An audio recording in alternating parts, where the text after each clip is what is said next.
Hi everyone. आज हम बात करने वाले हैं ह्यूमन बॉडी प्रोपोर्शन की कि उस ह्यूमन बॉडी को कैसे ड्रॉ करना चाहिए। इसके साथ साथ हैंड और फुट कैसे बनाने चाहिए और मेल और फीमेल ह्यूमन बॉडी में क्या अंतर होता है।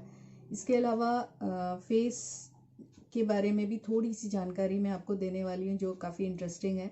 तो पहले हम शुरू करते हैं बॉडी प्रोपोर्शन से।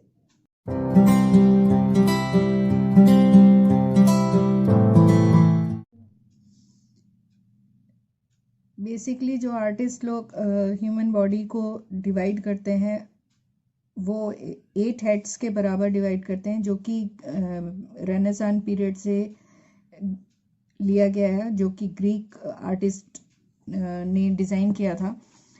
वैसे देखा जाए तो जो ह्यूमन बॉडी प्रोपोर्शन है वो हेड के 1:6.5 या 7.5 तक ही होता है। 8 हेड्स तक भी बहुत रेयर केस में लोग होते हैं और ज़्यादातर उनको या तो गॉड वगैरह बनाए जाते हैं या जो हीरोइक फिगर्स होती हैं उनको डिज़ाइन किया जाता है, तो वो 8 हेड्स में किया जाता है। नॉर्मल जो मेल या फीमेल जो वो होती हैं वो 7.5 हेड तक ही देखा जाता है। तो जो इसको हम अगर देखें तो हमारी लेफ़्ट साइड जो है सिमेट्रिकल होती है राइट साइड के, और इसको जो डिवाइड करने वाली जो लाइन है वो मीडियल लाइन कहलाती है। और अगर हम बात करें, हेड जो है हमारा एक यूनिट है, मैंने आपको पहले ही बता दिया। तो फर्स्ट अगर हम फर्स्ट लाइन को देखें, नंबर 1 पे हमारा चिन आता है, यानी एक हेड के बाद जो डिवीजन अगर हम शुरू करें तो चिन, उसके बाद 1.5 मेजरमेंट पर हमारा शोल्डर आता है। सेकंड हेड के बराबर निपल पार्ट आ जाता है, यानी ब्रेस्ट बोन वगैरह आ जाती हैं। थर्ड पार्ट पे हमारा बेली बटन और एल्बो जो है ये हमारा वो डिवाइड होता है। फोर्थ पार्ट पे यानी 4 हेड के बराबर हमारा हिप जॉइंट, रिस्ट और क्रॉच रीजन यानी पेल्विक रीजन और जेनाइटल एरिया आ जाता है। फिफ्थ पार्ट पे हमारा मिड थाई और फिंगर टिप्स अगर हम स्ट्रेच करके फिंगर्स को रखें तो हमारे जो फिंगर्स हैं वो फिफ्थ पार्ट पे जाके अलाइन करती हैं। सिक्स पार्ट पे हमारा बॉटम ऑफ नी कैप, यानी कि नी कैप का जो बॉटम है वो 6 पे आता है, यानी कि नी जो है हमारा 6 हेड से ऊपर आता है, नीचे नहीं आता। बॉटम ऑफ काफ मसल्स जो है वो हमारा 7th पार्ट यानी 7 हेड के बराबर आता है, और सोल ऑफ फीट जो है वो हमारा 8 पार्ट पे आता है। तो ये तो हमारा बेसिक जो मेजरमेंट है, बॉडी प्रोपोर्शन है, हम इस तरह से उसको डिवाइड कर लेते हैं। और जो रिब केज है वो आपका एक हेड जो इसका अपर मोस्ट पार्ट, अपर एज जो है और लोअर एज जो है वो एक हेड के बराबर होता है, यानी कि कह लें अपर एज और बॉटम रिज का जो बॉटम पार्ट है वो एक हेड के बराबर होता है। और अगर हम बात करें, अगर हम साइड से देखें ह्यूमन बॉडी को, तो स्पाइन जो है हमारी जो हमारी बॉडी को सीधा रखने में सबसे ज़्यादा हेल्पफुल होती है, तो वो हमारी हेड से जुड़ी हुई होती है, ये नेक के थ्रू हेड के अंदर जा रही होती है। और यहाँ पर ये अगर हम उसकी डिज़ाइनिंग देखते हैं ऐसा लगता है कि एस जो इंग्लिश का लेटर एस है उसको स्ट्रेच कर दिया गया है, और वो जा कर के हिप में यहाँ पर कॉकिस रीजन यानी कि जो टेल बोन होती है वहाँ तक जाता है। अगर हम शोल्डर की बात करें, हमारे आर्म्स की बात करें, तो हमारे शोल्डर जो अपर आर्म है वो लगभग वर्टिकल जाती है, लेकिन जो एल्बो के बाद ये थोड़ा सा टिल्ट हो जाती है। हम नॉर्मली, आपने देखा होगा, हम जब नॉर्मल रिलैक्सिंग पोजीशन में होते हैं तो हमारा हाथ जो है वो बिल्कुल स्ट्रेट नहीं होता, एकदम स्ट्रेट नहीं होता। वो एल्बो हमारा थोड़ा सा पीछे जा करके फिर आगे की तरफ, हमारा हाथ जो है फिर आगे की तरफ आ रहा होता है। तो ये पोजीशन होती है, यहाँ से तो लगभग सीधा ही आता है, और यहाँ पर एल्बो थोड़ा सा पीछे हटके और फिर ये रिस्ट हमारी बॉडी में आगे की तरफ आ जाती है। तो ये अलाइनमेंट। और एक चीज़ और बताना ज़रूरी है कि जो हमारी जब हम ड्राइंग करेंगे, इस तरह से ड्राइंग करेंगे, तो जो हमारी ये हिप बोन है, ये फीमर बोन है, ये जो हिप से जॉइंट हो रखी है, वो उसको हम जब नी कैप से जोड़ते हैं तो वो इस तरह से अंदर की तरफ टेपर दिखाएंगे, उसको पूरी बिल्कुल वर्टिकल नहीं बनाएंगे। और फिर यहाँ से जो नी जॉइंट से नी कैप से जो बोन निकल रही है वो उसको आउटर एरिया से बनाएंगे। तो ये इस मतलब ड्रॉ करने का ये जो तरीका है, बिल्कुल आप स्ट्रेट लाइन में ड्रॉ नहीं करेंगे, एक को अंदर की तरफ और दूसरे को बाहर की तरफ दिखाएंगे। पहले तो हम, क्योंकि हेड हमने एक मेजरिंग यूनिट ले रखा है हेड, तो हम पहले उसकी बात कर लेते हैं। जो मेल स्कल है वो आप उसको देख रहे हैं कि ये उसमें जो राउंडनेस है, ये यहाँ पर साइड से अगर हम देखें तो ये टेपर होती है, पूरी गोल नहीं होती, जबकि फीमेल में लगभग गोल होता है। ये वाला हिस्सा हमारा वर्टिकली वो होता है, यहाँ पर ये टेपर हो जाता है। जबकि और इसमें मेल में जो आईब्रो रिज बोन्स हैं वो प्रोमिनेंट होती हैं, जबकि फीमेल में आपको ऐसा कुछ नज़र नहीं आता। जो सुप्रा ऑर्बिटल्स होते हैं, यानी जो आई सॉकेट्स होते हैं, वो मेल में रेक्टेंगुलर होते हैं और उनका जो वो एजेस होते हैं वो ब्लंट होते हैं, जबकि फीमेल में ये राउंड होते हैं और इनके जो ऊपर का एज होता है वो काफ़ी शार्प होता है। जो जॉ बोन है मेल में वो आपकी स्क्वायर शेप में होती है, लगभग स्क्वायर के शेप में होती है, और जब ये जुड़ी होती है तो लगभग ये एक्यूट एंगल बनाती है, जबकि फीमेल में ये पॉइंटेड होती है, और जब ये हेड स्कल से जुड़ती है तो ये ऑब्ट्यूज एंगल बनाती है। यहाँ पर ये एक नॉच निकला हुआ होता है, ये फीमेल में गायब होता है। तो ये तो बेसिक डिफरेंस हो गया। मेल स्कल आप देख रहे हैं बड़ी है फीमेल स्कल से, तो जब मेल और फीमेल स्कल में ही डिफरेंस है तो उनकी बॉडी में भी आपको डिफरेंस नज़र आएगा। तो मेल जो होते हैं वो अगर हम देखें तो जनरली फीमेल से लंबे ही होते हैं, और उनका जो बॉडी प्रपोर्शन है वो भी फीमेल से बड़ा होता है। उनकी जो उनकी बोन्स होती हैं वो मोटी भी होती हैं, भारी भी होती हैं और लंबी भी होती हैं। इसमें जो बेसिक डिफरेंस है, जो शोल्डर्स का जो वो है, शोल्डर्स ब्रॉड होते हैं, फीमेल में शोल्डर्स उतने ब्रॉड नहीं होते। और जो पेल्विक रीजन है, मेन डिफरेंस जो हमें देखने को मिलता है, मैंने स्कल में तो बता दिया, इसके बाद जो हम पहचान करते हैं मेल और फीमेल के बीच में डिफ्रेंशिएट करते हैं, वो उसके पेल्विक रीजन से करते हैं। जो पेल्विक रीजन आप देख रहे हैं कि जो इसका ये काफ़ी ऊंचा होता है और उतना ब्रॉड नहीं होता, जबकि फीमेल में ये रीजन जो होता है वो काफ़ी ब्रॉड होता है, और ये जो बीच का एरिया है, स्पेस जो है, वो मेल में काफ़ी कम होता है।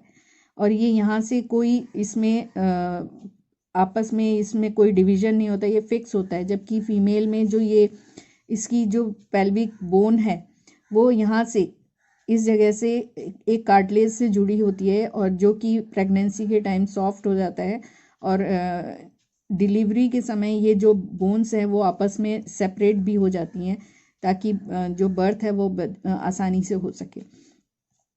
और मेन डिफरेंस जो आपको एक और नज़र आएगा वो है कि जो मेल फीमर बोन है वो लंबी होती है और लगभग वर्टिकल होती है, जबकि फीमेल बोन जो है वो आपकी छोटी होती है और टेपर होती है, यानी थोड़ी सी टेढ़ी होती है, मतलब बिल्कुल वर्टिकली नहीं होती।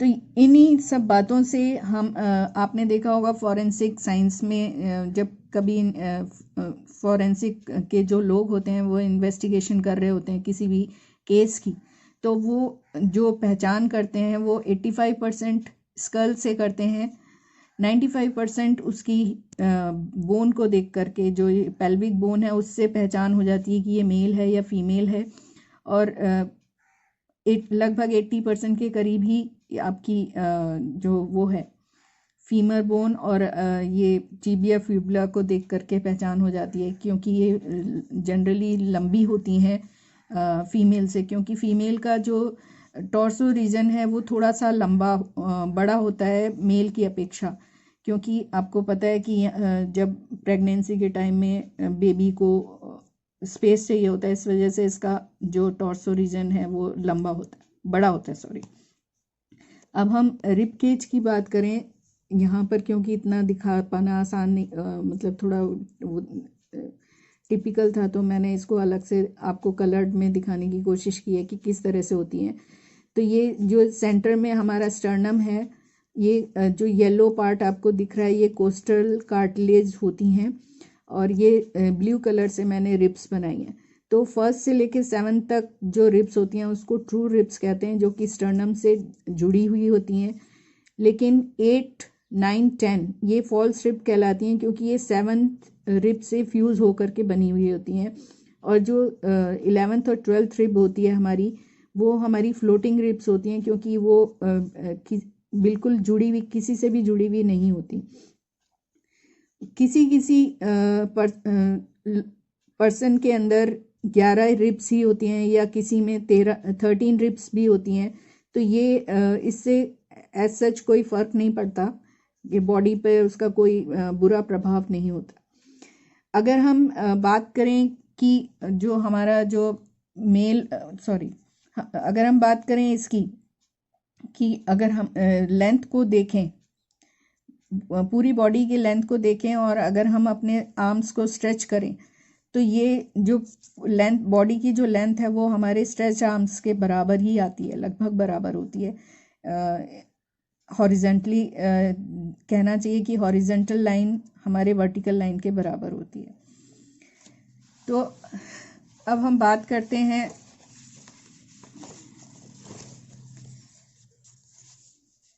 फिजिकल डिफरेंसेस में। अगर हम देखें, मैंने क्योंकि आपको इसीलिए बताया कि स्केलेटन से मैंने काफ़ी बातें आपको क्लियर कर दी कि क्या क्या डिफरेंसेस होते हैं। अब फिजिकल डिफरेंसेस देख लें तो हम जनरल अगर ह्यूमन बॉडी को मेज़र करें तो उसका जो पूरा प्रोपोर्शन है वो 3 हेड्स के अंदर अंदर आ जाता है। और ये जो 1 हेड है वो उसका जो, अगर हम आउटर एरिया देखें 1 हेड का, तो ये हमारा, मैंने आपको बताया था, सेकंड रीजन में आपका निपल या ब्रेस्ट बोन आती है। तो ये निपल जो है वो आपके 1 हेड के बराबर होते हैं। नेवल पॉइंट मैंने आपको बता ही दिया था, ये 3 मेल में लगभग 3 हेड के बराबर होता है, लेकिन फीमेल में 3.5 के आसपास होता है। जो शोल्डर्स हैं वो जो इसका हिप लाइन है जो मेल में अलाइन होती है, वो इसके शोल्डर के इनर पार्ट से अलाइन होती है, जबकि फीमेल में शोल्डर्स के मतलब आउटर पार्ट से, शोल्डर के आउटर पार्ट से हिप बोन अलाइन होती है।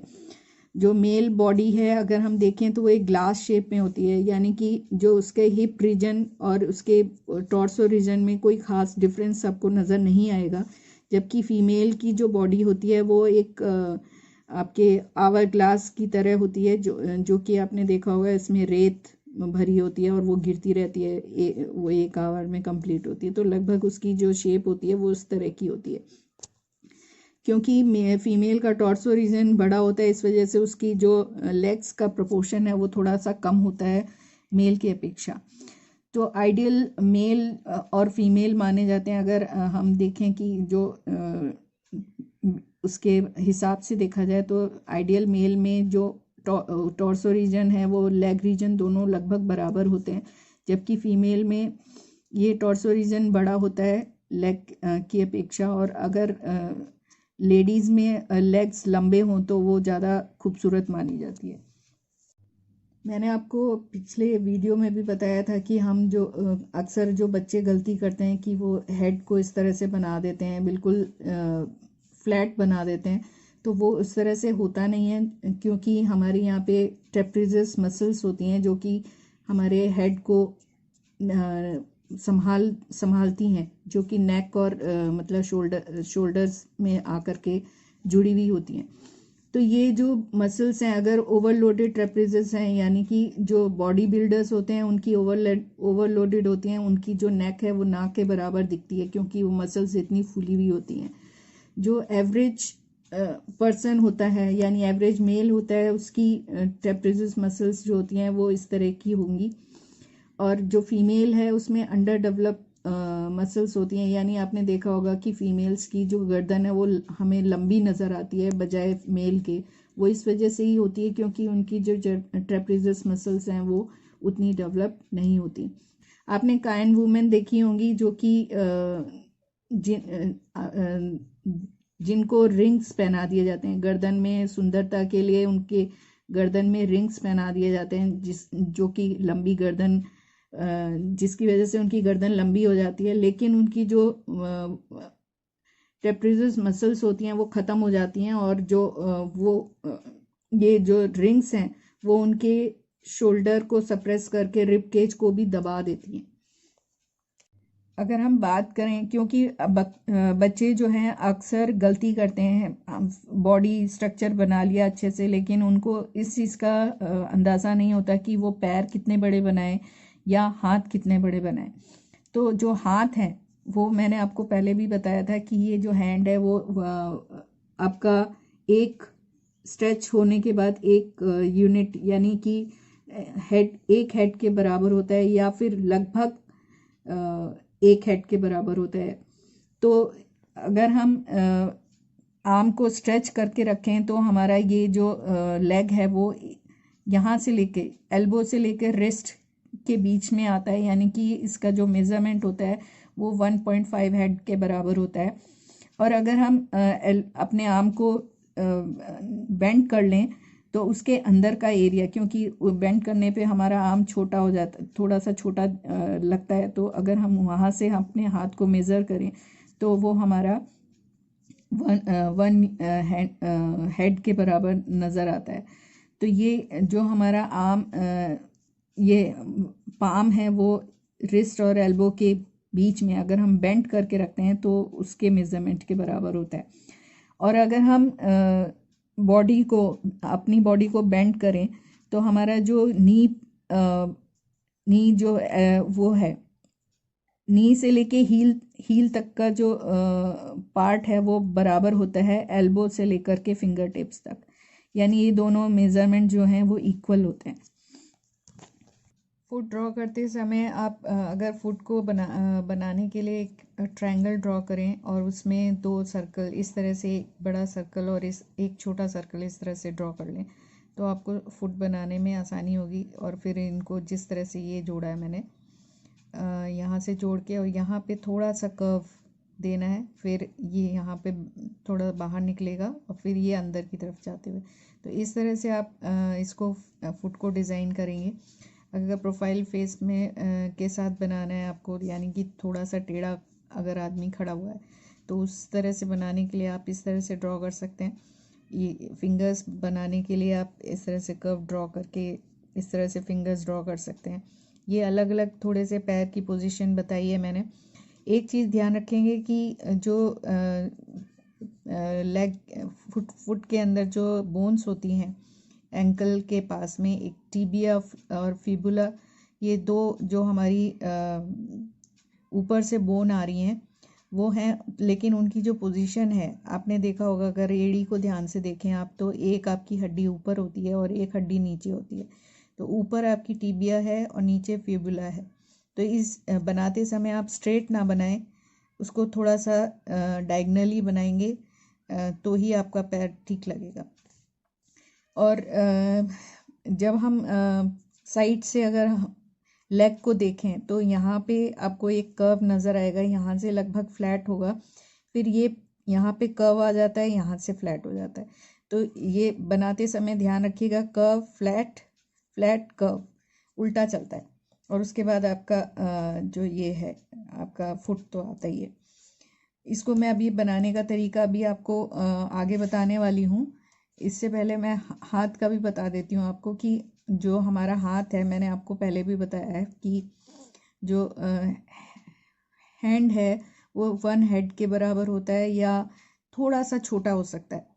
लेकिन अक्सर जो लोग गलती करते हैं बनाने में कि फेस तो बड़ा सुंदर बना लिया, हाथ और पैर में ही बहुत छोटे छोटे बना दिए, तो उसी से उनकी पिक्चर का सारा लुक जो है वो ख़राब हो जाता है।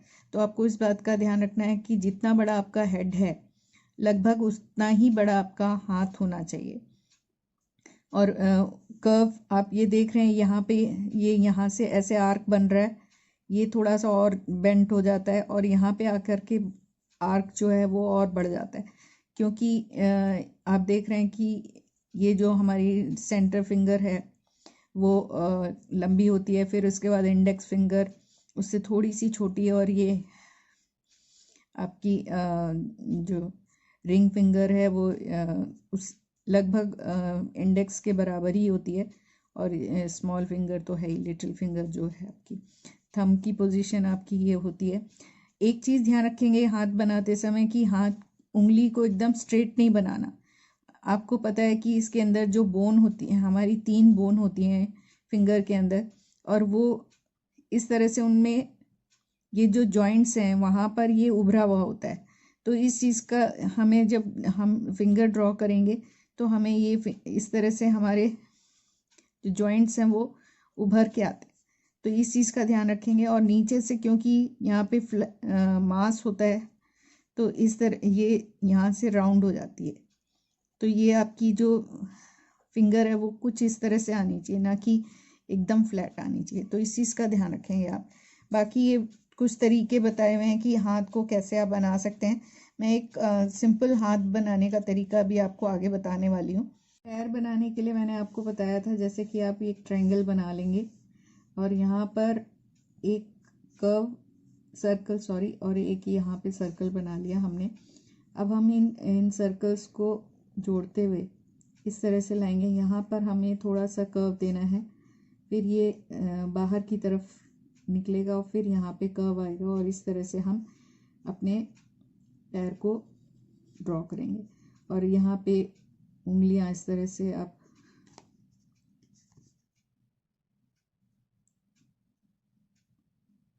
आप उंगलियां ड्रॉ कर देंगे।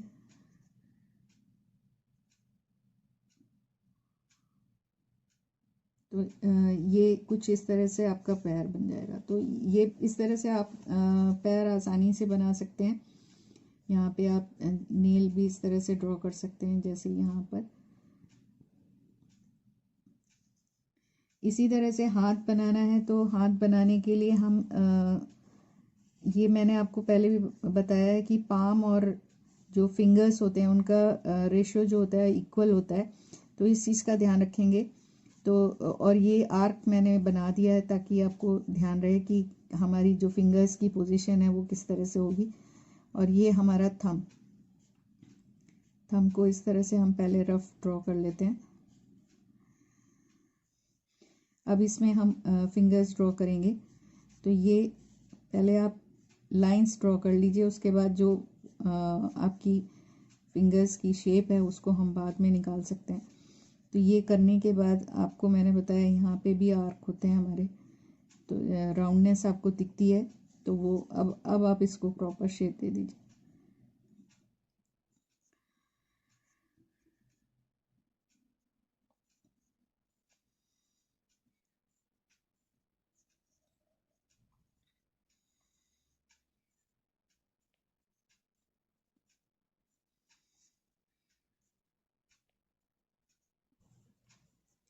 तो इस तरह से आप शेप दे सकते हैं। यहाँ पर आपको पता है कि आपके इधर ये आपकी लाइंस होती हैं, तो इस तरह से आपकी ये वो बन गई, पाम बन गया। और अब हम थंब को बनाने के लिए भी इसको इस तरह से जोड़ देंगे, और बाद में आप इसको प्रॉपर शेप दे दीजिए।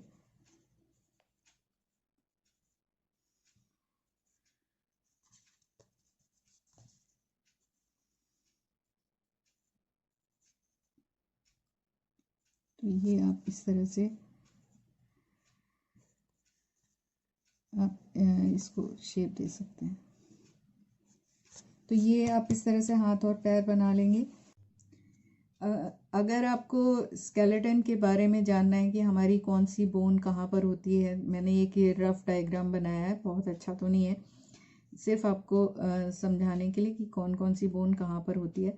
तो तो आप इसको स्टडी कर सकते हैं कि जो हमारी मेन बोन्स हैं, मैंने सभी बोन्स ड्रॉ नहीं किए हैं, कुछ मेन बोन्स दिखाई हैं ताकि क्लियर हो जाए। आपको पता है कि हमारी जो बैकबोन होती है वो अगर हम एस को खोल दें, स्ट्रेच कर दें, तो उस तरह की बैकबोन होती है हमारी, और इसके अंदर स्पाइनल कॉर्ड जा रही होती है जो कि हमारे ब्रेन से जुड़ती है। अब और स्पाइनल कॉर्ड का जो काम होता है वो ब्रेन से मैसेज पूरी बॉडी में पहुंचाना और बॉडी से मैसेज ब्रेन तक पहुंचाना, यानी कि जो एक तरह से ट्रांसपोर्टेशन, मैसेज को ट्रांसपोर्ट करने का काम करती है हमारी स्पाइनल कॉर्ड। बोन मैरो भी दो तरह का होता है, एक तो रेड और येलो। रेड में तो हमारी ब्लड सेल्स बनती हैं और येलो में हमारा फैट, कार्टिलेज और बोन्स बनती हैं। जब कभी हमारे हम कोई इंजरी हो जाती है और बहुत सीवियर ब्लड लॉस हो जाता है, तो जो येलो बोन मैरो होता है वो कन्वर्ट हो जाता है रेड बोन मैरो में। प्रपोर्शन बनाने के लिए हम हेड से भी शुरू, ज़्यादातर हमें हेड से ही शुरू करना चाहिए कि एक हेड बना करके फिर हम डिवाइड करें पूरे उसको। आपको मैंने बताया था कि हम डिवाइड करते हैं उसको 8 हेड्स के बराबर, तो आप इस तरह से डिवीजन कर सकते हैं 1 2 3 4 5 6 7 और यहाँ पर ये 8। तो ये इस तरह से आप डिवाइड कर लीजिए। तो और उसके अकॉर्डिंग आपको मैंने बताया था कि जो नेक है वो 1.5, शोल्डर मतलब शोल्डर्स जो हैं वो 1.5 पे आते हैं हेड से, और आपका जो चेस्ट है वो 2 पे आती है। आपकी जो ये नेवल पॉइंट है या बेली बटन है वो 3 पे आता है। पेल्विस बोन या क्रॉच ये आपका 4 पे आता है। 5 पे आपकी थाई, अपर मिडिल थाई आती है। 6 पर आपका नी जॉइंट जो है वो आपका 6 से ऊपर आता है, और 7th पे आपका काफ मसल्स आ जाती हैं, और 8th पे आपका फुट आता है। दूसरा जो बनाने का मेथड है उसमें आप एक लाइन, अगर आपने सपोज एक लाइन खींची, उसको अगर आप हाफ कर दें तो यहाँ पर आपका पेल्विक बोन आ जाएगी, और उसका भी अगर हाफ कर दें तो यहाँ पर आपके नी जॉइंट्स इसके ऊपर आ जाते हैं, नी जॉइंट्स। और इसको अगर हम हाफ करें तो आपका यहाँ पे चेस्ट आ जाती है, और अगर इसको हाफ करेंगे तो यहाँ पर आपका फेस आ जाएगा ये, और इसके 1.5 पे आपके शोल्डर्स आ जाएंगे। यहाँ पर 3rd पे आपका नेवल पॉइंट आ जाएगा, और यहाँ पे 5th पे आपके lower thigh bone, lower thigh आ जाएगी, और 7th पे आपका काफ आ जाएगा, और 8th पे आपका फुट आ जाएगा। तो आप इस तरह से भी ड्रॉ कर सकते हैं या इस तरह से ड्रॉ करिए, वो आपकी मर्जी है। लेकिन अगर बिगनर हैं तो पहले आप हेड से स्टार्ट करेंगे तो ज़्यादा अच्छा रहेगा। जब आपकी प्रैक्टिस हो जाए तो आप इस तरह से डिवीजन कर सकते हैं। बॉडी प्रोपोर्शंस को समराइज कर लेते हैं थोड़ा सा। तो आपको पता ही है कि बॉडी जो है हम डिवाइड करते हैं 7 या 8 हेड्स में। लेग्स हैं हमारे 4 हेड्स के बराबर हैं, आर्म्स 3.5 हेड्स के बराबर, अपर बॉडी 3 हेड्स के बराबर, शोल्डर 2 हेड्स के बराबर, हैंड जो है वो 1 हेड के बराबर या उससे थोड़ा सा कम हो सकता है, फुट जो है 4 आर्म के बराबर, या हम उसको हाफ आर्म के बराबर भी कह सकते हैं। चिन टू शोल्डर डिस्टेंस जो होता है वो 1.5 हेड के बराबर होता है।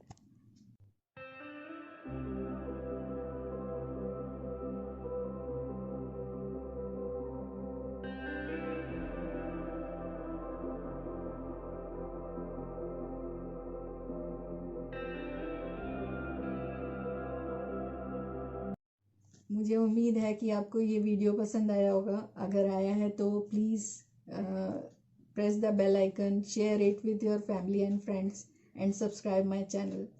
Tata, bye bye.